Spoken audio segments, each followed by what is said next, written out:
Praise Lord. കർത്താവായ യേശു ക്രിസ്തുവിന്റെ പരിശുദ്ധ നാമം ഒരിക്കൽ കൂടെ മഹത്വപ്പെടുമാറാകട്ടെ. ദൈവവചനം ശ്രവിക്കുവാൻ പ്രതീക്ഷയോടായിരിക്കുന്ന നിങ്ങളെ ഓരോരുത്തരെയും വീണ്ടും വരുന്നവനായ യേശുവിൻ നാമത്തിൽ ഞാൻ സ്വാഗതം ചെയ്യുന്നു. അല്പസമയം ചിന്തിക്കുന്ന വിശുദ്ധ വേദഭാഗം സദൃശവാക്യങ്ങൾ 23 അധ്യായം അതിൻ്റെ 12 തിരുവചനം. സദൃശവാക്യങ്ങൾ 23 അതിൻ്റെ 12 തിരുവചനം. നിന്റെ ഹൃദയം പ്രബോധനത്തിനും നിന്റെ ചെവി പരിജ്ഞാന വചനങ്ങൾക്കും സമർപ്പിക്കുക. ഒരിക്കൽ കൂടെ, നിന്റെ ഹൃദയം പ്രബോധനത്തിനും നിന്റെ ചെവി പരിജ്ഞാന വചനങ്ങൾക്കും സമർപ്പിക്കുക. പ്രാർത്ഥിക്കാം. പരിശുദ്ധ കർത്താവേ, അങ്ങയുടെ വചനം ധ്യാനിക്കുവാൻ അങ്ങയുടെ പാദത്തിൽ അല്പസമയം ഞങ്ങളായിരിക്കട്ടെ. അപ്പാ, അവിടുന്ന് ഞങ്ങളോട് സംസാരിക്കണമേ. വചനം എഴുതിയിരിക്കുന്ന അതേ ആത്മാവിനാൽ ഞങ്ങളോട് ഇടപെടണമേ എന്ന് പ്രാർത്ഥിക്കുന്നു. അപ്പാ കർത്താവെ, അവിടുന്ന് ഞങ്ങളോട് സംസാരിക്കുന്ന കൃപയ്ക്കായി സ്തോത്രം. അങ്ങയുടെ ജനത്തെ അവിടുന്ന് ഉറപ്പിക്കുന്നതിനായി സ്തോത്രം. വചനം ഇവരുടെ ഹൃദയങ്ങളിൽ ക്രിയ ചെയ്യുവാൻ കർത്താവെ അവിടുന്ന് കൃപയാൽ പ്രവർത്തിക്കണമെന്ന് പ്രാർത്ഥിക്കുന്നു. സകലതും അങ്ങ് നിയന്ത്രിക്കണമേ. അപ്പം അങ്ങയുടെ കരങ്ങളിൽ ഏൽപ്പിക്കുന്നു. യേശുവിൻ നാമത്തിൽ തന്നെ പിതാവേ, ആമേൻ. വചനത്തിൽ ഇങ്ങനെ എഴുതിയിരിക്കുന്നു: നിന്റെ ഹൃദയം പ്രബോധനത്തിനും നിന്റെ ചെവി പരിജ്ഞാന വചനങ്ങൾക്കും സമർപ്പിക്കുക. ആമേൻ. ഹൃദയം പ്രബോധനത്തിന്, ചെവി പരിജ്ഞാന വചനങ്ങൾക്ക് സമർപ്പിക്കുക. എന്തിനാണ്? ആമേൻ. ദൈവഹിതപ്രകാരം ഒരു ദൈവിക പൈതൽ വളരുന്നതിന്. ആമേൻ. ഭൗതികമായി ഇവിടെ പറയുന്ന സാഹചര്യം എന്ന് പറഞ്ഞാൽ, ഒരു മകൻ ഒരു അപ്പന് പ്രിയനായി അല്ലെങ്കിൽ അപ്പന്റെ ഹിതത്തിനനുസരിച്ച് വളരണമെങ്കിൽ ഹൃദയം പ്രബോധനത്തിന് ഏൽപ്പിച്ചു കൊടുക്കണം. ആമേൻ. ഹൃദയം അപ്പന്റെ ഉപദേശങ്ങൾക്ക്, പ്രബോധനങ്ങൾക്ക് വിട്ടുകൊടുക്കണം. ഉപദേശം കേൾക്കുവാനായിട്ട് ഇന്ന് ആർക്കും മനസ്സില്ല. എന്നാൽ വചനം പറയുന്നു, നിന്റെ ഹൃദയത്തെ നീ ഉപദേശം കേൾക്കുവാനായിട്ട് വിട്ടുകൊടുക്കണം. നിന്റെ ഹൃദയം പ്രബോധനങ്ങൾക്ക് വിട്ടുകൊടുക്കണം. പിന്നെ നിന്റെ ചെവി പരിജ്ഞാന വചനങ്ങൾക്ക് സമർപ്പിക്കുക. ആമേൻ. അപ്പൻ എന്തെങ്കിലും പറയുവാൻ തുടങ്ങുമ്പോൾ മതി, ഇനി കേൾക്കുവാൻ വയ്യ എന്ന് പറഞ്ഞ് ഒന്ന് നിർത്താമോ എന്ന് പറയുന്ന മക്കളുടെ കാലഘട്ടത്തിലാണ് നമ്മളായിരിക്കുന്നത്. ആമേൻ. എന്നാൽ വചനം പറയുന്നു, ആമേൻ, നിന്റെ ചെവി പരിജ്ഞാന വചനങ്ങൾക്ക് സമർപ്പിക്കുക. അപ്പൻ ഒത്തിരി ജീവിത അനുഭവങ്ങളിൽ നിന്നും ഒത്തിരി പേരുടെ അവസ്ഥകൾ കണ്ടിട്ടും ഒക്കെയാണ് നിന്നെ ഉപദേശിക്കുവാനായിട്ട് വരുന്നത്. ആമേൻ. അപ്പോൾ നീ ചെവി അടച്ചു കളയുന്ന അനുഭവത്തിലല്ല, ചെവി തുറന്ന് കേൾക്കുന്ന അനുഭവത്തിലായിരിക്കണം.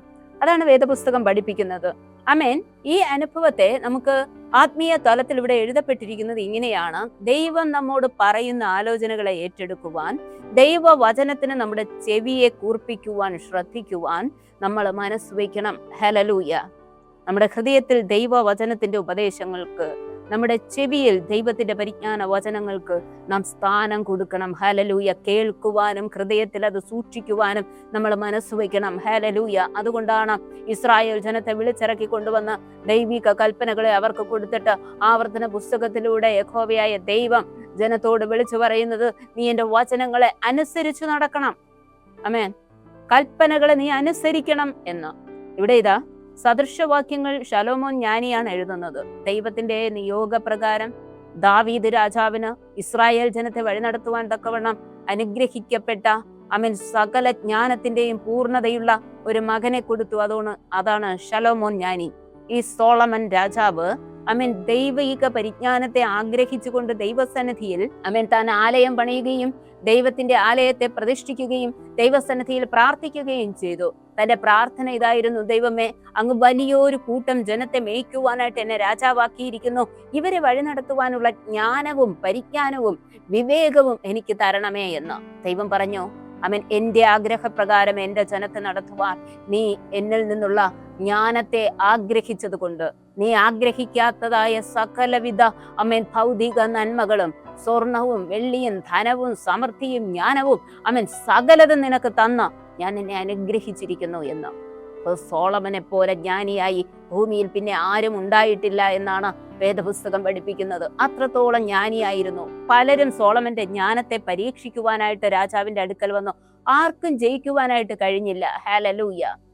ഏതൊക്കെ പരീക്ഷകളുമായിട്ട് ഏതൊക്കെ രാജ്ഞിമാരും രാജാക്കന്മാരും മഹത്വക്കളും അടുത്തു വന്നുവോ അവരുടെ എല്ലാം പരീക്ഷകളെ സോളമൻ ഈസി ആയിട്ട് വിജയിച്ചു. അവരുടെ ചോദ്യങ്ങൾക്കൊന്നും ഉത്തരം പറയുവാൻ കഴിയാത്ത ഒരു അനുഭവം ശലോമോൻ ഉണ്ടായില്ല. കാരണം ദൈവിക ജ്ഞാനത്താൽ അവൻ നിറയപ്പെട്ടിരുന്നു. ദൈവസന്നിധിയിൽ സമർപ്പണമുള്ള പ്രാർത്ഥനയുള്ള ദൈവഹിതത്തിനനുസരിച്ച് മുന്നോട്ട് പോകുവാൻ അവൻ തീരുമാനിക്കുകയും ജീവിതത്തെ അങ്ങനെ ക്രമീകരിക്കുകയും ചെയ്യുന്ന ഒരു വ്യക്തിയായിരുന്നു സോളമൻ. പക്ഷെ പിന്നത്തേതില് സഭാപ്രസംഗിയുടെ പുസ്തകത്തിൽ സോളമൻ ഇങ്ങനെ പറയുന്നു, എന്റെ കണ്ണിന് കണ്ടതൊന്നും ഞാൻ വിലക്കിയില്ല, എന്റെ ഹൃദയം ആഗ്രഹിച്ചതൊന്നും ഞാൻ നൽകാതിരുന്നില്ല. അങ്ങനെ ലോകമോഹങ്ങളിലേക്ക് ഞാൻ വീണുപോയി, ഞാൻ അടിപ്പെട്ടു പോയി, എനിക്കുണ്ടായിരുന്ന സകലതും നഷ്ടപ്പെട്ടു പോയി എന്ന അവൻ ദൈവത്തിന്റെ ആലോചനയാണ്. ദൈവഹിതമില്ലാത്ത അവൻ ദൈവത്തെ ആരാധിക്കാതെ അന്യ ദൈവങ്ങളെ ആരാധിക്കുന്നവരെ നീ വിവാഹം ചെയ്യരുതെന്ന്. എന്നാൽ അവൻ വചനം പറയുന്നു, സോളമൻ ഇഷ്ടം പോലെ ദാസീദാസന്മാരുണ്ടായിരുന്നു, വെപ്പാട്ടികൾ ഉണ്ടായിരുന്നു, ഭാര്യമാരുണ്ടായിരുന്നു. അവൻ ദൈവത്തെ അറിയാത്തവരിൽ അവൻ നിന്ന ഭാര്യയെ എടുത്തപ്പോൾ, ദൈവത്തെ അറിയാത്തവർ തന്റെ ജീവിതത്തിലേക്ക് കടന്നു വന്നപ്പോൾ, തന്റെ ജീവിതത്തിന്റെ അവസാന ഭാഗങ്ങളിലേക്ക് പോകുമ്പോൾ അവൻ വിഗ്രഹാരാധിയായി തീർന്നു. അവൻ ദൈവമല്ലാത്തതിനെ ആരാധിക്കുവാനായിട്ട്, കുമ്പിടുവാനായിട്ട്, ദൈവമല്ലാത്തതിന് ആരാധന ആലയങ്ങളെ സമർപ്പിക്കുവാൻ, പണിയുവാൻ ഒക്കെയും അവൻ തന്റെ ജ്ഞാനവും തന്റെ സമ്പത്തും എല്ലാം വിനിയോഗിക്കുന്ന അനുഭവത്തിലേക്ക് കടന്നു വന്നു. മൊത്തത്തിൽ ദൈവം തെരഞ്ഞെടുത്ത് ദൈവത്തിന്റെ നിയോഗപ്രകാരമാക്കി വെച്ച് ദൈവത്തോട് ചേർന്ന് നടന്ന് ദൈവത്തിന്റെ ഹിതം ചെയ്തുകൊണ്ടിരുന്ന ഒരു ഭക്തൻ അവന്റെ ജ്ഞാനത്തിന്റെ പൂർണ്ണതയിൽ, സമ്പത്തിന്റെ പൂർണ്ണതയിൽ, അവന്റെ മഹത്വത്തിന്റെ പൂർണ്ണതയിൽ എന്തൊക്കെയോ അവനായി കഴിഞ്ഞപ്പോൾ ദൈവത്തെ വിട്ടെറിഞ്ഞിട്ട് ദൈവം വേണ്ട എന്ന് പറഞ്ഞ് ലോകപ്രകാരമുള്ള സകലതും തന്റെ ജീവിതത്തിലേക്ക് വലിച്ചു കയറ്റി ലോകത്തിന്റെ മോഹങ്ങളെ താലോലിക്കുകയും കൊണ്ടാടുകയും ചെയ്തപ്പോൾ, ദൈവമല്ലാത്തതിനെ ആരാധിക്കുകയും പാപ ജീവിതത്തിലേക്ക് വഴിപ്പെട്ടു പോവുകയും ചെയ്തപ്പോൾ ജീവിതം മൊത്തത്തിൽ അടിയപ്പെട്ട, തകർന്നു പോയ സാഹചര്യം കടന്നു വരപ്പെട്ടു. ആ ജീവിത സാഹചര്യങ്ങളിൽ നിന്നുകൊണ്ട് അവൻ നിലവിളിക്കുവാൻ തുടങ്ങി, സകലവും മായ. ഓ ഹല്ലേലൂയ! ഈ ലോകത്തിലെ പൂർണ്ണമായി സ്ഥിരതയുള്ളതായി നിലനിൽക്കുന്ന ഒന്നും കണ്ടില്ല. എന്റെ കണ്ണിന് ആഗ്രഹിച്ചതെല്ലാം ഞാൻ അനുഭവിച്ചു, എന്റെ ഹൃദയത്തിൽ തോന്നിയ പ്രകാരം ഒക്കെ ഞാൻ നടന്നു, പക്ഷേ അതൊന്നും സ്ഥിരതയുള്ളതല്ല, അതെല്ലാം മായ എന്ന് അവൻ വിളിച്ചു പറയുവാനായിട്ട് ഇടയായി തീരപ്പെട്ടു. ഹല്ലേലൂയ! ദൈവത്തിന്റെ വചനം കേൾക്കുന്ന പ്രിയ സഹോദരങ്ങളെ, മായയല്ലാത്ത ഒന്നേ ഉള്ളൂ ദൈവത്തിന്റെ വചനം, സ്ഥിരതയുള്ള ഒന്നേ ഉള്ളൂ ദൈവരാജ്യം.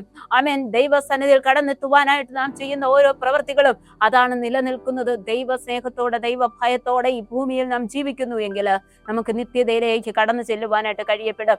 അതിനപ്പുറമായി ഈ ലോകത്ത് നമുക്ക് നേടുവാൻ ഒന്നുമില്ല. ഈ ലോകപ്രകാരം എന്ത് നേടിയാലും അത് ഇവിടെ കൊണ്ട് അവസാനിച്ചു പോകും. അത് മായയാണ്, അത് നിലനിൽക്കത്തില്ല. പാപത്തിന്റെ പിന്നാലെ പോകുമ്പോൾ, പാപത്തെ പച്ചവെള്ളം പോലെ കുടിക്കുമ്പോൾ, ദൈവത്തിന്റെ കൽപ്പനകൾക്ക് വിരോധമായി പാപ ജീവിതത്തിലേക്ക് വീണുപോയിട്ട് അത് തന്നെയാണ് സുഖമെന്ന് പറഞ്ഞ് അതിൽ സുഖലോലുപത കണ്ടെത്തി അവിടെ തന്നെ ജീവിക്കുവാനായിട്ട്, അതിൽ തന്നെ ആയിരിക്കുവാനായിട്ട് നീ ശ്രമിക്കുമ്പോൾ ദൈവത്തിന്റെ വചനം നിന്നെ നോക്കി വിളിച്ചു പറയുകയാണ്, നിന്റെ ജീവിതം വൃഥാവായി തീരും. മായയായ ഈ ലോകത്ത് നീ ആശ്രയം വെക്കുമ്പോൾ നിന്റെ ജീവിതം ഇവിടെ തന്നെ തകർന്നു പോകുവാനായിട്ട് ഇടയായി തീരപ്പെടും.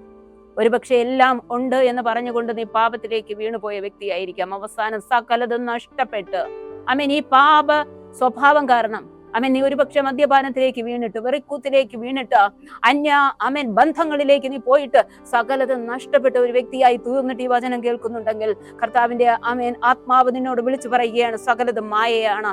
മടങ്ങി വരിക. ദൈവഹിതത്തിൽ നിൽക്കുന്നത്, ദൈവ സ്നേഹത്തിൽ വളരുന്നത്, ദൈവത്തിന്റെ ആലോചനകളെ അനുസരിക്കുന്നത്, അത് മാത്രമേ സ്ഥിരതയുള്ളതായിട്ടുള്ളൂ. ഒന്ന് മടങ്ങി വരുവാനായിട്ട് മനസ്സുണ്ടോ? ദൈവസന്നിധിയിലേക്ക് ഒന്ന് കടന്നു വരുവാനായിട്ട് മനസ്സുണ്ടോ? ഹല്ലേലൂയ!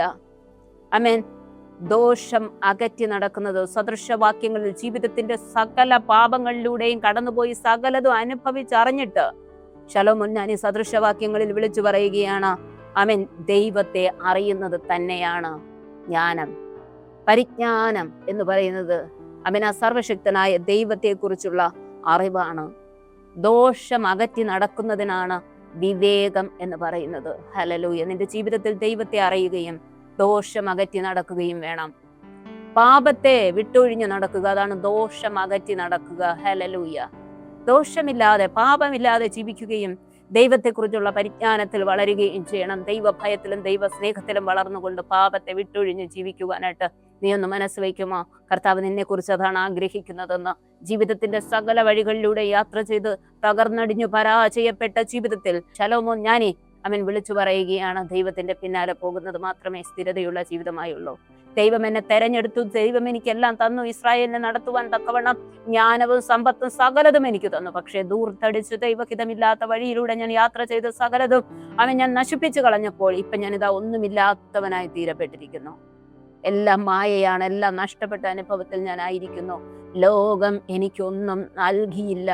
ആമേൻ. ദൈവത്തിൽ നിന്ന് അകന്നു പോയത് കാരണം എനിക്കൊന്നും പ്രാപിക്കുവാൻ കഴിഞ്ഞില്ല, എൻ്റെ ജീവിതത്തിൽ വിജയം പ്രാപിച്ചു എന്ന് പറയുവാൻ കഴിഞ്ഞില്ല, നശിച്ചു പോയി എന്ന് പറയുവാനായിട്ട് ഇടയായി തീരപ്പെട്ടു എന്ന് ആമേൻ സോളമൻ പറയുകയാണ്. ആമേൻ. ദൈവവചനം കേൾക്കുന്ന പ്രിയ സഹോദരങ്ങളെ, ഒന്ന് തീരുമാനിക്കാമോ? ലോകത്തിലായിരിക്കുമ്പോൾ നമ്മുടെ മുന്നിൽ തിന്മയും നന്മയും ഉണ്ട്. തിന്മയെ കളഞ്ഞിട്ട് നന്മയെ തിരഞ്ഞെടുക്കാമോ? കൂട്ടുകാർ ഒരുപക്ഷെ നിന്നെ നോക്കി പറയുമായിരിക്കും, ഓ വലിയ ഭക്ത അല്ലെങ്കിൽ വലിയ ഭക്തൻ, ആമേൻ, ഈ ദൈവസ്നേഹമൊക്കെ വിട്ടൊഴിഞ്ഞിട്ട് അല്പമൊക്കെ പാപത്തിലേക്ക് നിനക്ക് വന്നുകൂടെ എന്ന് ആമേൻ നിന്റെ ഫ്രണ്ട്സ് ചോദിക്കുമായിരിക്കും. ആമേൻ. ഒരുപക്ഷെ ജീവിതത്തിന്റെ സമ്പാദ്യങ്ങളൊക്കെ നേടിക്കഴിയുമ്പോൾ നീ തന്നെ വിചാരിക്കും, ഒത്തിരി കാത്തിരുന്നു, ഒത്തിരി പഠിച്ചു, ഒത്തിരി പ്രയാസപ്പെട്ടു, ഇപ്പൊ എനിക്കൊരു ജോലി കിട്ടി, ഒരു സെറ്റപ്പ് ഒക്കെ ആയി, ജീവിക്കുവാനുള്ള സാഹചര്യമൊക്കെ ആയി, ഇനി അല്പം പാപത്തിലേക്ക് പോയത് കൊണ്ട് കുഴപ്പമില്ല എന്നോ? ആമേൻ. ദൈവം നിന്നെ കുറിച്ച് ആഗ്രഹിക്കുന്നത് അതല്ല. ദൈവത്തിന്റെ ഹിതം ചെയ്ത് ദൈവത്തിന്റെ പിന്നാലെ യാത്ര ചെയ്ത് ആമേൻ ദൈവമകനായി ദൈവമകളായി ജീവിച്ച് ദൈവം ഒരുക്കുന്ന നിത്യതയിൽ എത്തിച്ചേരുന്നതാണ് ദൈവഹിതം. അവിടെ നിന്നും സന്തോഷം മാത്രമാണ്. ദൈവം ഭരിക്കുന്ന നിത്യനാടാണ്. ഹല്ലേലൂയ. പിശാചിന്റെ ആമേൻ പാതയിലൂടെ യാത്ര ചെയ്യുവാൻ വചനം പറയുന്നു, വഴി വിശാലമാണ്.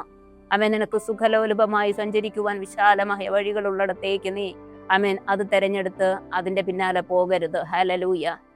ദൈവഹിതം അല്പ ഞെരുക്കത്തിലൂടെയും അല്പ പ്രയാസത്തിലൂടെയും യാത്ര ചെയ്യുവാൻ കഴിയുന്ന പാതയായിരിക്കാം. നീ അത് തെരഞ്ഞെടുക്കുക, ദൈവത്തിന്റെ പിന്നാലെ പോവുക. ആമേൻ. ദൈവം നിന്നെ കരം പിടിച്ച് ആമേൻ അതിശയകരമായി നടത്തുന്നത് നിനക്ക് അനുഭവിച്ചറിയുവാനായിട്ട് കഴിയും. ആ ദൈവ സ്നേഹത്തെ അറിഞ്ഞ് ദൈവഹിതത്തിനനുസരിച്ച് ജീവിതത്തെ ക്രമീകരിച്ച് ദൈവത്തിന്റെ കരം പിടിച്ച് ഒരു പ്രിയ മകനായി പ്രിയ മകളായി ആമേൻ നിനക്ക് യാത്ര ചെയ്യുവാൻ മനസ്സുണ്ടോ? ഒരപ്പന്റെ കരം പിടിച്ച് ഒരു കുഞ്ഞ് യാത്ര ചെയ്യുന്നത് പോലെ ദൈവത്തിന്റെ കരം പിടിച്ച് ദൈവത്തോട് ചേർന്ന് ആ ദൈവ സ്നേഹത്തിൽ നിനക്ക് യാത്ര ചെയ്യുവാനായിട്ട് മനസ്സുണ്ടോ? ഹല്ലേലൂയ. ആമേൻ. ദാവീദിന്റെ മകനായി ജനിക്കപ്പെട്ട സോളമന് ദൈവം അന്യനായിരുന്നില്ല, ദൈവത്തെക്കുറിച്ച് അറിവില്ലാത്തവനായിരുന്നില്ല. അതുകൊണ്ട് തന്നെ കുട്ടിക്കാലത്ത് അവന് ലഭിച്ച പരിശീലന പ്രകാരം അവൻ ദൈവത്തെ അറിഞ്ഞു വളർന്നു. മുതിർന്നപ്പോൾ അവൻ അവന്റെ ഇഷ്ടത്തിന് ചിന്തിക്കുവാനും അവന്റെ ഹിതത്തിനനുസരിച്ച് ലൗകിക മോഹങ്ങളെ തെരഞ്ഞെടുക്കുവാനും ഒക്കെ ഇടയായി. അപ്പന്റെ ആലോചനകൾക്ക് സ്ഥാനം കൊടുത്തില്ല. ദൈവ സ്നേഹത്തിന് മനസ്സ് തുറന്നു കൊടുത്തില്ല. അതെല്ലാം വിട്ടൊഴിഞ്ഞ് സ്വന്തം ഇഷ്ടത്തിനനുസരിച്ച് സ്വന്തം സാഹചര്യങ്ങളെ നോക്കി അവന് തോന്നിയ പോലെ ജീവിച്ചു. ആയുസിന്റെ അവസാനം എല്ലാം നഷ്ടപ്പെട്ടവനായി അവൻ ലോകത്തോട് വിളിച്ചു പറയുകയാണ്, എല്ലാം മായയാണ്, എനിക്കൊന്നും നേടുവാൻ കഴിഞ്ഞില്ല. ലഭിച്ച ദൈവസ്നേഹം പോലും നഷ്ടപ്പെടുത്തിയിട്ട് പിശാചിന്റെ ബന്ധനത്തിൽ അകപ്പെട്ട അനുഭവത്തിലേക്ക് മരണത്തിന് കീഴടങ്ങേണ്ട അവസ്ഥയാണ് എൻ്റെ ജീവിതത്തിൽ വന്നിരിക്കുന്നത് എന്ന്. ആമേൻ. ദൈവത്തെ അറിഞ്ഞിട്ടും ദൈവഹിതം അറിഞ്ഞിട്ടും ദൈവത്തോട് ചേർന്ന് യാത്ര ചെയ്യുവാൻ മനസ്സില്ലാതെ പിശാചിന്റെ വഴികളിലൂടെ യാത്ര ചെയ്യുന്നുണ്ടെങ്കിൽ ഈ വചനത്തിന്റെ മുന്നിൽ നീ നിന്നെ തന്നെ അടിയറവ് പറയണം. ദൈവത്തോട് നീ നിന്നെ തന്നെ ഏൽപ്പിച്ചു കൊടുത്ത് നിരപ്പ് പ്രാപിക്കണം. അപ്പൊ എന്റെ ജീവിതത്തിൽ വീഴ്ചകൾ വന്നു പോയി, ഇതാണ് ജീവിതമെന്ന് ഞാൻ വിചാരിച്ചു. ആമേൻ. ലോകത്തിന്റെ വെള്ളത്തിൻ കുമിള പോലെ മിന്നി വിളങ്ങിയിടുന്ന ജഡിക സുഖങ്ങളെ ആമേൻ അതെതിരേറ്റപ്പോൾ ഞാൻ അതിന്റെ പിന്നാലെ പോയി. അതിനല്പ ആയുസേ ഉള്ളൂ, ഒരു വെള്ളത്തിന്റെ കുമിളയുടെ ആയുസേ ഉള്ളൂ എന്ന് മനസ്സിലാക്കുവാൻ എനിക്ക് കഴിഞ്ഞില്ല എന്ന് ദൈവസന്നിധിയിൽ ഒന്ന് സമർപ്പിച്ചു കൊടുക്കാമോ? ഒന്ന് മടങ്ങി വരാമോ? ആമേൻ. എവിടെയൊക്കെയോ തെരഞ്ഞെടുത്തത് തെറ്റിപ്പോയോ? എവിടെയൊക്കെയോ ദൈവഹിതമില്ലാത്ത യാത്രയിൽ ആയിപ്പോയി, അതുകൊണ്ട് സകലതും നഷ്ടപ്പെട്ടിപ്പായിരിക്കുന്നുവോ? സമ്പത്ത് നഷ്ടപ്പെട്ടവനായി, ഭവനം നഷ്ടപ്പെട്ടവനായി, കുടുംബം നഷ്ടപ്പെട്ടവനായി, ദൈവഹിതമില്ലാത്ത വഴിയിലൂടെ യാത്ര ചെയ്ത് സകലതും നഷ്ടപ്പെട്ടവനായി, നഷ്ടപ്പെട്ടവളായി വചനം കേൾക്കുന്നുണ്ടോ? ഒന്ന് മടങ്ങി വരാമോ? ആ ദൈവസ്നേഹത്തെ ഒന്ന് തെരഞ്ഞെടുക്കാമോ? ദൈവത്തോട് ചേർന്ന് നടക്കുന്നത്, ദോഷം വിട്ടകന്ന് നടക്കുന്നതിനെ ഒന്ന് തെരഞ്ഞെടുക്കുവാനായിട്ട് മനസ്സുണ്ടോ? ആമേൻ. ഹോശേയ പ്രവാചകന്റെ പുസ്തകം 4-ാം അധ്യായത്തിൽ അതിന്റെ 6-ാമത്തെ വാക്യത്തിൽ ഇങ്ങനെ പറയുന്നു, പരിജ്ഞാനമില്ലായ്കയാൽ എന്റെ ജനം നശിച്ചു പോകുന്നു. പരിജ്ഞാനം ത്യജിച്ചതുകൊണ്ട് നീ എനിക്ക് പുരോഹിതനായിരിക്കാതെ വണ്ണം ഞാൻ നിന്നെയും ത്യജിക്കും. നീ നിന്റെ ദൈവത്തിന്റെ ന്യായപ്രമാണം മറന്നു കളഞ്ഞതുകൊണ്ട് ഞാനും നിന്റെ മക്കളെ മറക്കും. ആമേൻ. ദൈവത്തിൽ നിന്നുള്ള വലിയൊരു ന്യായവിധിയാണ് അവിടെ കാണുവാൻ കഴിയുന്നത്. പരിജ്ഞാനമില്ലാത്തത് കൊണ്ടാണ് ജനം മര്യാദ വിട്ട് നടക്കുന്നത്. ആമേൻ. ദൈവഹിതമില്ലാത്ത വഴിയിലൂടെ പോകുന്നത് ദൈവത്തെക്കുറിച്ചുള്ള അറിവില്ലാത്തത് കൊണ്ടാണ്, പരിജ്ഞാനമില്ലാത്തത് കൊണ്ടാണ്. ആമേൻ. ന്യായപ്രമാണം വിട്ടുകളഞ്ഞ് നടക്കുന്നത് കൊണ്ടാണ് നീ വഴിതെറ്റിപ്പോകുന്നത്. നീ എനിക്ക് പുരോഹിതനായിരിക്കാതെ വണ്ണം ഞാൻ നിന്നെ ത്യജിച്ചു കളയുന്നത് നീ എൻ്റെ വചനത്തെ അനുസരിക്കാത്തത് കൊണ്ടാണ്. അങ്ങനെ നീ എന്നെ ത്യജിക്കുമ്പോൾ ഞാൻ നിന്റെ മക്കളെ കൂടെ ത്യജിച്ചു കളയും. അവൻ ദൈവം തീഷ്ണതയുള്ള ദൈവമാണ്. ദൈവത്തെ സ്നേഹിച്ചാൽ, ദൈവത്തെ അനുസരിച്ചാൽ 4ാം തലമുറ വരെ കരുണ കാണിക്കുന്ന ദൈവമാണ്. മറുത്ത് മത്സരിച്ചാലോ നമ്മുടെയും മക്കളുടെ തലമുറ മേലും അവൻ 3ഉം 4ഉം തലമുറയോളം ശാപഗ്രസ്തമായി തീരുവാനായിട്ട് ഇടയാകുന്ന ഒരനുഭവമാണ്. മറന്നു പോകരുത്. അവൻ വചനം പരിജ്ഞാനമില്ലാത്തത് കൊണ്ട് ജനം നശിച്ചു പോകുന്നു എന്ന് പറയുമ്പോൾ, ദോഷം വിട്ട് അകന്ന് നടക്കുന്നതാണ് ആമേൻ വിവേകം എന്ന വചനം പഠിപ്പിക്കുമ്പോൾ, ദൈവത്തെ അറിയുന്നത്, പരിശുദ്ധനെ കുറിച്ചുള്ള അറിവാണ് പരിജ്ഞാനമെന്ന, ദൈവത്തെ അറിയുന്നതാണ് ജ്ഞാനമെന്ന വേദപുസ്തകം പഠിപ്പിക്കുമ്പോൾ, ദൈവത്തെ അറിഞ്ഞ് ജ്ഞാനത്തോടെ, ദോഷം വിട്ടകന്ന് പരിജ്ഞാനത്തോടെ ദൈവവചനത്തിന് സ്ഥാനം കൊടുത്തുകൊണ്ട് പാപത്തെ എറിഞ്ഞു കളഞ്ഞിട്ടോ അവൻ ആ ദൈവത്തോട് ചേർന്ന് അവനൊന്ന് നടക്കുവാനായിട്ട് തീരുമാനിക്കുമോ? സകലതും ഉണ്ട് എന്ന് വിചാരിച്ചിട്ട് ആമേൻ ഈ യാത്രയാണ് നല്ലത് എന്ന് വിചാരിച്ചിട്ട് പാപത്തിന്റെ പിന്നാലെ പോയി എല്ലാം തകർന്നിരിക്കുന്ന അനുഭവത്തിലാണെങ്കിൽ ഒന്ന് മടങ്ങി വരാം. പാപത്തിലൂടെ ആമേൻ കിട്ടുന്നതെല്ലാം മായയാണ്, ഒന്നും നിലനിൽക്കുന്നതല്ല. ആമേൻ പാപം വിട്ട് ഒഴിഞ്ഞിട്ട് ദൈവഹിതപ്രകാരം ജീവിച്ച് നിന്റെ ജീവിതത്തിൽ വല്ലതും നിനക്ക് നേടുവാനായിട്ട് കഴിഞ്ഞിട്ടുണ്ടെങ്കിൽ അത് നിത്യതയോളം നിനക്ക് മുതൽക്കൂട്ടായി നിലനിൽക്കുന്നതാണ്. ദൈവസ്നേഹത്തിൽ നീ നിൽക്കുമ്പോൾ അത് നിത്യതയിലേക്ക് നിന്നെ കൊണ്ടെത്തിക്കുന്നതാണ്. ഒന്ന് ദൈവസന്നിധിയിൽ ഒന്ന് ഏൽപ്പിച്ചു കൊടുക്കുവാനായിട്ട് കഴിയുമോ? വചനം പറയുന്നു, നിന്റെ ഹൃദയം പ്രബോധനത്തിനും നിന്റെ ചെവി പരിജ്ഞാന വചനങ്ങൾക്കും സമർപ്പിക്കുക. അതിന്റെ അടുത്ത ഭാഗം ഇങ്ങനെ പറയുന്നു, ബാലന് ശിക്ഷ കൊടുക്കാതിരിക്കരുത്, വടി കൊണ്ട് അടിച്ചാൽ അവൻ ചത്തുപോകയില്ല. വടി കൊണ്ട് അവനെ അടിക്കുന്നതിനാൽ നീ അവന്റെ പ്രാണനെ പാതാളത്തിൽ നിന്ന് വിടുവിക്കുന്നു. അപ്പോ ആമേൻ ഒരു ശിശുവായിരിക്കുന്നുവോ വിശ്വാസത്തില്? ദൈവത്തെ അറിഞ്ഞിട്ട് കുറച്ച് നാളുകളെ ആയിട്ടുള്ളുവോ? എവിടെയൊക്കെയോ ഇപ്പോഴും ബാലശിക്ഷ ലഭിച്ചുകൊണ്ടിരിക്കുന്നുണ്ടോ? ദൈവത്തിൽ നിന്നുള്ള ചെറിയ ചെറിയ അടിയും തട്ടും കൊട്ടും ഒക്കെ നിനക്ക് കിട്ടിക്കൊണ്ടിരിക്കുന്നുവോ? എവിടെയൊക്കെയോ നീ പിടിക്കുന്ന വഴിയിലേക്ക് നിനക്ക് പോകുവാൻ കഴിയാതെ അത് വിട്ടുകള, അവൻ ഇപ്പുറത്തേക്ക് നടക്ക് എന്നൊക്കെ അവൻ ദൈവം നിന്നെ വഴി നടത്തുന്നുണ്ടോ? ചിലതൊക്കെ വേണ്ട കളയൂ എന്നൊക്കെ പറഞ്ഞിട്ട് ആമേൻ വചനം പറയുന്നു, അതെന്തിനാണെന്ന് അറിയാമോ? നിന്റെ പ്രാണനെ പാതാളത്തിൽ നിന്ന് വീണ്ടെടുക്കേണ്ടതിനാണ്. പിശാചിന്റെ വഴിയിലേക്ക് നീ പോകാതെ നിനക്ക് പത്യോപദേശം തന്ന് ബാലശിക്ഷ തന്ന് ദൈവം നിന്നെ നേർവഴിക്ക് നടത്തുകയാണ്. വചനത്തെ ഏറ്റെടുക്കുവാനായിട്ട് നീ ശ്രദ്ധ വയ്ക്കണം. നീ മുഷിഞ്ഞു പോകരുത്. ദൈവം നിന്നെ ശിക്ഷിക്കുമ്പോൾ, വഴി കാണിക്കുമ്പോൾ, അവൻ നേർവഴിക്ക് നടത്തുമ്പോൾ നീ മുഷിഞ്ഞു പോകരുത്. ചിലതൊക്കെ വേണ്ട എന്ന് പറയുമ്പോൾ വേണ്ട എന്ന് വയ്ക്കുവാനായിട്ട് നിനക്ക് കഴിയണം. ചിലതൊക്കെ ത്യജിച്ച് കളയുവാൻ, ദൈവഹിതമില്ലാത്തത് വിട്ട് കളയുവാൻ ആമേൻ ദൈവം ഉപദേശിക്കുമ്പോൾ നിനക്ക് അല്പസമയത്തേക്ക് ഒരു പക്ഷേ വേദനയായി തോന്നുമായിരിക്കാം. ആമേൻ അത് നിനക്ക് നന്മയ്ക്കായാണ് എന്ന് തിരിച്ചറിഞ്ഞുകൊണ്ട് വേണ്ടാത്ത വരുമാന മാർഗങ്ങളെ കളയാം. വേണ്ടാത്ത ബന്ധങ്ങളെ ബന്ധനങ്ങളാക്കി വെക്കാതെ ആമേൻ അതിനെ കളയാം. നല്ല ഫ്രണ്ട്ഷിപ്പ് നിലനിൽക്കട്ടെ, നല്ലത് മാത്രം. ദൈവത്തോട് ചേർന്ന് നടക്കുവാൻ കഴിയുന്ന, ദൈവഹിതത്തിൽ മുന്നോട്ട് പോകുവാൻ കഴിയുന്ന നന്മകളെ മാത്രം പിന്തുടരാം. വേണ്ടാത്തതൊക്കെ കളയാം. ഹല്ലേലൂയ. ലോകത്തിന്റെയും ലോകത്തിന്റെ മോഹത്തിന്റെയും പിന്നാലെ പോകാതെ ഹൃദയം ദൈവവചനത്തിനനുസരിച്ച് ഒന്ന് രൂപാന്തരപ്പെടുത്താമോ? വചനം പറയുന്നു, മകനെ, നിന്റെ ഹൃദയം ജ്ഞാനത്തെ പഠിച്ചാൽ എന്റെ ഹൃദയവും സന്തോഷിക്കും. നീ ദൈവത്തിന്റെ വചനങ്ങളെ എടുത്ത് അനുസരിച്ച് ദൈവത്തെ അനുഗമിക്കുമ്പോൾ ദൈവം നിന്നെ കുറിച്ച് സന്തോഷിക്കും. ഒരു മകൻ അപ്പനെ അനുസരിച്ച് അനുസരണയുള്ള നല്ല മകനായി വളർന്നു ശോഭിക്കുമ്പോൾ ഒരപ്പന് എത്രമാത്രം സന്തോഷം ഉണ്ടാകുമോ, അതിന്റെ എത്ര ഇരട്ടിയാണ് ദൈവത്തിന്റെ വചനത്തെ ഏറ്റെടുത്ത് അനുസരിച്ച് ജീവിക്കുന്ന ഒരു ദൈവ പൈതലിനെ കുറിച്ച് ദൈവത്തിനുണ്ടാകുന്നത്. ഹല്ലേലൂയ. എന്റെ ദൈവം ആമേൻ നമ്മെ ഓരോരുത്തരെയും കുറിച്ച് സന്തോഷിക്കുന്നവനായി തീരട്ടെ. നമ്മുടെ ഹൃദയം പരിജ്ഞാന വചനങ്ങൾക്ക് വിട്ടുകൊടുക്കാം.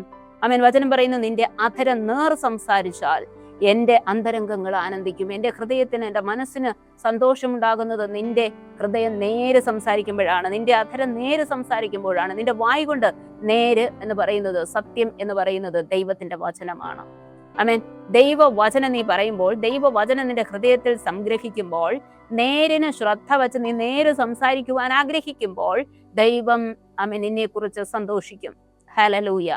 ദൈവത്തിന്റെ വചനത്തിനനുസരിച്ച് നീ നിന്റെ ഹൃദയത്തെ രൂപാന്തരപ്പെടുത്തുമ്പോൾ, ദൈവവചനത്തിന് നിന്റെ ഹൃദയത്തിൽ സംഗ്രഹിക്കുമ്പോൾ, ദൈവവചനം നിന്റെ അധരങ്ങളിൽ നിന്ന് പുറത്തേക്ക് വരുമ്പോൾ, ദൈവ സ്നേഹത്തിൽ നീ നടക്കുമ്പോൾ ദൈവം നിന്നെ കുറിച്ച് സന്തോഷിക്കും. ഹല്ലേലൂയ. നിന്റെ ഹൃദയം പാപികളോട് അസൂയപ്പെടരുത്. നീ എപ്പോഴും യഹോവ ഭക്തിയോടിരിക്കുക. ആമേൻ. നീ ദൈവവചനം അനുസരിച്ച് ചിലതൊക്കെ ഉപേക്ഷിച്ച് നീ അങ്ങനെ ജീവിച്ചു പോകുമ്പോൾ, പാപം ചെയ്ത് ജീവിച്ച് ഒന്നിനും കുറവില്ല എന്ന് നിനക്ക് തോന്നിപ്പോകുന്ന തരത്തിൽ ഒരാളെ കാണുമ്പോൾ നീ പറയും, അവൻ പാപത്തിലാണ് ജീവിക്കുന്നത്, പക്ഷെ അവന് ഒന്നിനും കുറവില്ല.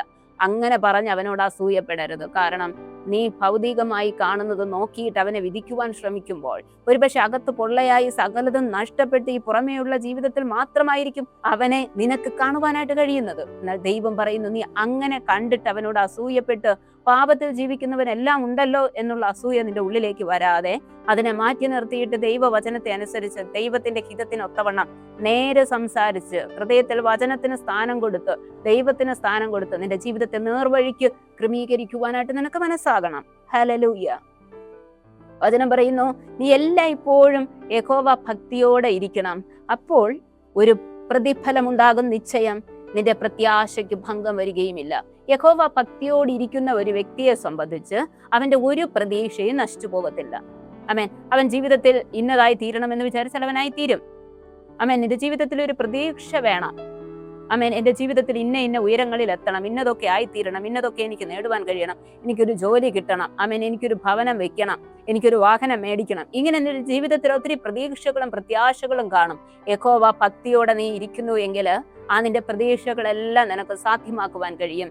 നിന്റെ ഏറ്റവും വലിയ പ്രതീക്ഷ, യഹോവ ഭക്തിയുള്ള ഒരുവന്റെ ഏറ്റവും വലിയ പ്രതീക്ഷ, എനിക്ക് എന്റെ ദൈവം ആമേൻ ഒരുക്കുന്ന നിത്യരാജ്യത്തിലേക്ക് കടന്നു ചെല്ലുവാനായിട്ട് കഴിയണം, എനിക്കൊരു നിത്യജീവൻ ആമേൻ അത് ലഭിക്കണം, അത് പ്രാപിക്കുവാൻ കഴിയണം എന്നുള്ളതായിരിക്കും. ഹല്ലേലൂയ. അപ്പൊ പ്രത്യാശ വയ്ക്കുന്ന ജീവിത അനുഭവങ്ങളിലേക്ക് നിനക്ക് ചെന്നെത്തുവാൻ കഴിയണമെങ്കിൽ യഹോവ ഭക്തി വിട്ടുകളയരുത്. നീ എപ്പോഴും യഹോവ ഭക്തിയോടെ ഇരിക്കണം. വചനം പറയുന്നു, യഹോവ ഭക്തിയോടെ ഇരിക്കുക, ആമേൻ, ഒരു പ്രതിഫലമുണ്ടാകും നിശ്ചയം, നിന്റെ പ്രത്യാശയ്ക്ക് ഭംഗം വരികയില്ല. നിന്റെ പ്രത്യാശ നഷ്ടപ്പെട്ടു പോകത്തില്ല. നീ ആഗ്രഹിക്കുന്നതൊക്കെ നിനക്ക് നേടുവാൻ കഴിയും. കാരണം യഹോവ ഭക്തിയുള്ള ഒരു വ്യക്തിയെ കുറിച്ച് അവൻ ആഗ്രഹിക്കുന്നതെല്ലാം ദൈവഹിതമുള്ളതായിരിക്കും. ദൈവഹിതപ്രകാരം ആഗ്രഹിക്കുന്നതൊന്നും അവന് നേടുവാൻ കഴിയാതിരിക്കത്തില്ല. ഹല്ലേലൂയ. അപ്പോ യഹോവ ഭക്തിയോട് ഇരിക്കുന്നവന് അവന് നിശ്ചയമായും ഒരു പ്രതിഫലം ഉണ്ടാകും. വചനം ഇങ്ങനെ പറയുന്നു, മകനെ, കേട്ട് ജ്ഞാനം പഠിക്കുക, നിന്റെ ഹൃദയത്തെ നേർവഴിയിൽ നടത്തിക്കൊള്ളുക. ആമേൻ. വചനം കേട്ട്, ദൈവത്തിൽ നിന്ന് കേട്ട് നീ എന്ത് ചെയ്യണം? വചനം കേട്ട് ജ്ഞാനം പഠിക്കണം. ജ്ഞാനം എന്ന് പറയുന്നത് ദൈവത്തെക്കുറിച്ചുള്ള അറിവ്. നിന്റെ അറിവ് വർദ്ധിപ്പിക്കണം. കേട്ടാലേ അറിവ് വർദ്ധിക്കത്തുള്ളൂ. കേൾക്കുവാൻ മനസ്സില്ലാത്തവന് ദൈവവചനത്തിലുള്ള അറിവ് വർദ്ധിക്കത്തില്ല. അപ്പൊ കേട്ട് അറിവ് വർദ്ധിപ്പിച്ച് നിന്റെ ഹൃദയത്തിൽ ദൈവവചനത്തെ സംഗ്രഹിച്ച് നിന്റെ ഹൃദയത്തെ നേർവഴിയിൽ, പിശാചിന്റെ വഴിയിലല്ല, നേരിന്റെ വഴിയിൽ, വചനത്തിന്റെ സത്യങ്ങൾക്ക് അനുസരിച്ചുള്ള വഴിയിൽ നീ നടത്തിക്കൊള്ളുക. ആമേൻ.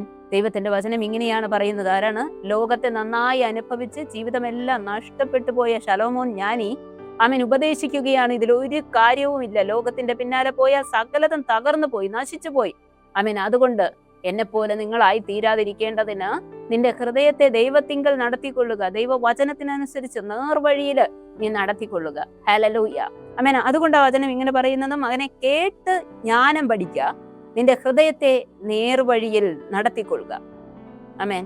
വീണ്ടും വചനം പറയുന്നു, നീ വീഞ്ഞു കുടിക്കുന്നവരുടെ മധ്യത്തില്, അതായത് ലോകപ്രകാരം ജീവിക്കുന്നവരുടെ ആഗ്രഹത്തിന് ഒത്തവണ്ണം, ആമേൻ, മാംസഭോജന പ്രിയരുടെ ഇടയിൽ ആഹാരത്തിന് വേണ്ടിയും, ആമേൻ, ഇങ്ങനെ ലോകത്തിനുള്ള സകലത്തിനും വേണ്ടി, ലോക സുഖങ്ങൾക്ക് വേണ്ടി ഓടുന്നവരുടെ കൂട്ടത്തിൽ നീ ആയിപ്പോകരുത്. പിന്നെ മടി പിടിച്ചിരിക്കുന്ന അനുഭവത്തിലാകരുത്. നല്ല ഉത്സാഹത്തോടെ ദൈവഹിതപ്രകാരം ജോലി ചെയ്ത് സമ്പത്തുണ്ടാക്കണം. ആമേൻ. മടിയനും ഭക്ഷകനും ദരിദ്രനായി തീരും. നിദ്രാലുത്വം പഴന്തുണി ഉടുക്കുമാറാക്കുക. എപ്പോഴും കിടന്നുറങ്ങിയാൽ മതി, ക്ഷീണിച്ചിരുന്നാ മതി, മടി പിടിച്ചിരുന്നാ മതി. ഇങ്ങനെയുള്ള ഒരു അനുഭവത്തിലൂടെ പോകുന്ന വ്യക്തിയല്ല നീ. നല്ല ഉന്മേഷമുള്ള, ഊർജ്ജസ്വലതയുള്ള, മടിയില്ലാതെ ആമേൻ അധ്വാനിക്കുന്ന ഒരു വ്യക്തിയായിരിക്കണം. പഠിക്കുന്ന കുട്ടിയാണോ, നീ നന്നായി പഠിക്കണം. ഉപജീവന മാർഗത്തിലുള്ള വ്യക്തിയാണോ, നിന്റെ മുന്നിലുള്ള ജോലി നീ കൃത്യമായി ചെയ്യണം. മടി പിടിച്ചിരിക്കരുത്. വേദപുസ്തകം ആമേൻ കൃത്യമായി പഠിപ്പിക്കുകയാണ്, നീ മടി പിടിച്ചിരിക്കരുത്. ഹല്ലേലൂയ. ഉന്മേഷത്തോടെ, ഉത്സാഹത്തോടെ നിന്നെ ഏൽപ്പിച്ചിരിക്കുന്നത് ചെയ്ത്, നേരെ സംസാരിച്ച്, ദൈവവചനത്തിനനുസരിച്ച് ജീവിതത്തെ ക്രമീകരിച്ച്, ആമേൻ, ദൈവഹിതമുള്ള വ്യക്തിയായി ജീവിച്ച് ദൈവത്തിന്റെ രാജ്യത്തിലേക്ക് എത്തിച്ചേരുന്ന മകനായി, മകളായി നീ തീരണം എന്ന് കർത്താവ് നിന്നെ കുറിച്ച് ആഗ്രഹിക്കുന്നു. ഹല്ലേലൂയ. അപ്പൊ വചനത്തിനനുസരിച്ച് ജീവിക്കുവാൻ ഹൃദയത്തെ ഒന്ന് ഏൽപ്പിച്ചു കൊടുക്കാമോ? ദൈവസന്നിധിയിൽ ഒന്ന് പറയാമോ, കർത്താവെ, അങ്ങയുടെ വചനത്തെ അനുസരിക്കുവാനായിട്ട് എന്നെ സഹായിക്കണമേ. പരിജ്ഞാന വചനങ്ങൾക്ക് ചെവി ശ്രദ്ധിക്കുവാനായിട്ട് എന്നെ സഹായിക്കണമേ. പ്രബോധനത്തിന് എൻ്റെ ഹൃദയത്തെ വിട്ടുകൊടുക്കുവാൻ എന്നെ സഹായിക്കണമേ. നേരെ സംസാരിക്കുവാൻ, വചനത്തിനനുസരിച്ച് ആമേൻ ജീവിതത്തെ ആമേൻ ക്രമപ്പെടുത്തുവാൻ എന്നെ സഹായിക്കണമേ എന്ന് ആമേൻ ഒന്ന് ദൈവസന്നിധിയിലേക്ക് ഒന്ന് സമർപ്പിച്ചു കൊടുക്കാമോ? ഹല്ലേലൂയ. ആമേൻ. വചനം പറയുന്നു, നിന്നെ ജനിപ്പിച്ച അപ്പന്റെ വാക്ക് കേൾക്ക. നിന്റെ അമ്മ വൃദ്ധയായിരിക്കുമ്പോൾ അവളെ നിന്ദിക്കരുത്. നീ സത്യം വിൽക്കുകയല്ല, വാങ്ങുകയത്രേ വേണ്ടത്. ജ്ഞാനവും പ്രബോധനവും വിവേകവും അങ്ങനെ തന്നെ. അപ്പൊ നമ്മള് ഏതാണ് പ്രാപിക്കേണ്ടത്? ജ്ഞാനം, പ്രബോധനം, വിവേകം. ഹല്ലേലൂയ. ദൈവത്തെക്കുറിച്ചുള്ള അറിവും ദൈവിക ഉപദേശങ്ങളും ആമേൻ ദൈവത്തിൽ നിന്നുള്ള ആമേൻ ജ്ഞാനവും ആമേൻ നമ്മൾ പ്രാപിച്ചെടുക്കുന്നവരായി തീരണം. ഹല്ലേലൂയ. ആമേൻ. ദോഷം വിട്ട് അകന്ന് നടക്കുന്നവരാകണം. അപ്പൊ ദൈവിക ജ്ഞാനം പ്രാപിക്കണം, ദൈവത്തിന്റെ ഉപദേശങ്ങളെ കേൾക്കണം, ദോഷം വിട്ട് അകന്ന് ജീവിക്കുന്നവരായിരിക്കണം. ഇങ്ങനെ ജീവിതത്തെ ക്രമീകരിപ്പാൻ പരിശുദ്ധാത്മാവ് നമ്മോട് ആലോചന പറയുമ്പോൾ ഒന്ന് ഏൽപ്പിച്ചു കൊടുക്കാമോ? ആമേൻ. ദൈവത്തോടൊന്ന് പ്രാർത്ഥിക്കാമോപ്പാ? എന്നെ ദൈവകരങ്ങളിൽ ഏൽപ്പിച്ച് പ്രാർത്ഥിക്കുന്നു. വചനത്തിനനുസരിച്ച് ജീവിതത്തെ ക്രമീകരിപ്പാൻ എന്നെ സഹായിക്കണമേ എന്ന്. ഹല്ലേലൂയ. കണ്ണുകളെ അടയ്ക്കാം, ദൈവസന്നിധിയിൽ പ്രാർത്ഥിക്കാം. വചനം ഇങ്ങനെ പറയുന്നു, നിന്റെ ഹൃദയം പ്രബോധനത്തിനും നിന്റെ ചെവി പരിജ്ഞാന വചനങ്ങൾക്കും സമർപ്പിക്കുക. നീ സത്യം വിൽക്കുകയല്ല, വാങ്ങുകയത്രേ വേണ്ടത്. ജ്ഞാനവും പ്രബോധനവും വിവേകവും അങ്ങനെ തന്നെ. ഹല്ലേലൂയ. പരിശുദ്ധ കർത്താവെ, ഞങ്ങളെ കേൾപ്പിച്ച നല്ല വചനത്തിനായി സ്തോത്രം. ദൈവത്തെക്കുറിച്ചുള്ള അറിവിലും ദൈവിക ഉപദേശത്തിലും ആമേൻ ജ്ഞാനത്തിലും വളരുവാൻ, ദോഷം വിട്ടകന്നു നടക്കുവാൻ അങ്ങയുടെ മക്കളെ എവിടുന്ന് സഹായിക്കണമെന്ന് പ്രാർത്ഥിക്കുന്നു. അപ്പ ദൈവവചനത്തിനനുസരിച്ച് സത്യമായിരിക്കുന്ന, നേരായിരിക്കുന്ന ദൈവവചനത്തിനനുസരിച്ച് ഹൃദയങ്ങളെ ക്രമീകരിക്കുവാൻ കർത്താവെ അങ്ങയുടെ മക്കളെ സഹായിക്കണമേ എന്ന് പ്രാർത്ഥിക്കുന്നു. അപ്പ നഷ്ടപ്പെട്ടു പോകുന്ന ഈ ലോകത്തിന് അനുരൂപമായ ജീവിതങ്ങളെ, മാർഗങ്ങളെ തെരഞ്ഞെടുക്കുകയല്ല, ദൈവഹിതമുള്ളതും നിത്യമായി നിലനിൽക്കുന്നതുമായ നല്ല ആമേൻ ദൈവഹിതമുള്ള ജീവിത അനുഭവങ്ങളെ തെരഞ്ഞെടുത്ത് ദൈവിക പാതയിലൂടെ യാത്ര ചെയ്ത് നിത്യതയിലേക്ക് എത്തുന്നവരായി തീരുവാൻ തക്കവണ്ണം അങ്ങയുടെ മക്കളെ സഹായിക്കണമേ എന്ന് പ്രാർത്ഥിക്കുന്നു. ദൈവഹിതമില്ലാത്ത ജീവിത മാർഗങ്ങളിലൂടെ പോകുന്നവർ ഈ വചനം കേൾക്കുന്നുണ്ടെങ്കിൽ അവരെ ദൈവം വിടുവിക്കണമേ എന്ന് പ്രാർത്ഥിക്കുന്നു. രൂപാന്തരപ്പെടട്ടെ, മാനസാന്തരപ്പെടട്ടെ, ദൈവസന്നിധിയിൽ മടങ്ങി വരട്ടെ, വചനം ഏറ്റെടുത്ത് വചനത്തിനനുസരിച്ച് ഹൃദയത്തെ രൂപാന്തരപ്പെടുത്തട്ടെ. അപ്പ അവിടുന്ന് സഹായിക്കണമേ. അങ്ങയുടെ കരങ്ങളിലേക്ക് ജനത്തെ ഏൽപ്പിച്ച് പ്രാർത്ഥിക്കുന്നു. ദൈവിക ജ്ഞാനത്താൽ ഇവരെ നിറയ്ക്കണമേ. ദൈവത്തെക്കുറിച്ചുള്ള അറിവ് ഇവരിൽ വർദ്ധിക്കട്ടെ. വചനം ഇവരുടെ ഹൃദയത്തിൽ സംഗ്രഹിക്കപ്പെടട്ടെ, സ്റ്റോർ ചെയ്യപ്പെടട്ടെ. ആമേൻ. ഹല്ലേലൂയ. ഇവർ അധരം കൊണ്ട് വചനം സംസാരിക്കുന്നവരായി, നേര് പറയുന്നവരായി, ദൈവത്തെ സ്തുതിക്കുന്നവരായി തീരട്ടെ എന്ന് പ്രാർത്ഥിക്കുന്നു. അപ്പ അങ്ങയുടെ കരങ്ങളിൽ ജനത്തെ ഏൽപ്പിക്കുന്നു. ലോക മോഹങ്ങൾക്കനുസരിച്ചല്ല, പിശാചിന്റെ നിർണയപ്രകാരമുള്ള വഴികളിലൂടെയല്ല, ദൈവഹിതത്തിലൂടെ യാത്ര ചെയ്യുവാൻ അങ്ങയുടെ മക്കളെ എവിടുന്ന് സഹായിക്കണമെന്ന് പ്രാർത്ഥിക്കുന്നു. അങ്ങയുടെ കരങ്ങളിൽ ഏൽപ്പിച്ച് യേശുവിൻ നാമത്തിൽ ജനത്തെ അനുഗ്രഹിച്ച് പ്രാർത്ഥിക്കുന്നു. ദൈവം ഇവരെ സഹായിക്കും, അങ്ങയുടെ സാന്നിധ്യം കൂടെ ഇരിക്കും. യേശുവിൻ ധന്യനാമത്തിൽ തന്നെ പിതാവേ, ആമേൻ.